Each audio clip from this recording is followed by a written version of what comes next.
दुसरी मुलगी झाल्याच्या नैराश्यातून आई-वडील पत्नीसोबत वारंवार भांडण करणाऱ्या सख्ख्या भावाचा लहान भावाने डोक्यात स्टीलची बाटली मारून निर्घृण हत्या केली.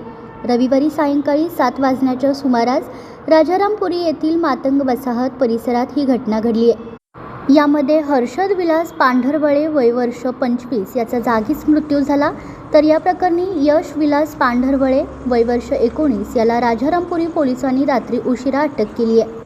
यशने हर्षदच्या डोक्यात जोरात वार केल्यामुळे हर्षदचा जागीच मृत्यू झाला.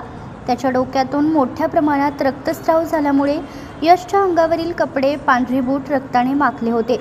अशाच अवस्थेत तो खोलीतून बाहेर पडला.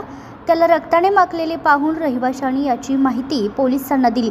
राजारामपुरी पोलिसांनी घटनास्थळी पोहोचून यशला ताब्यात घेतले. तसेच फॉरेन्सिक पथकालाही घटनास्थळी बोलावून पंचनामा केला. घटनास्थळावरून स्टीलची बाटली, परात आणि रक्ताने माखलेले अंथरूण आणि कपडे जप्त केले.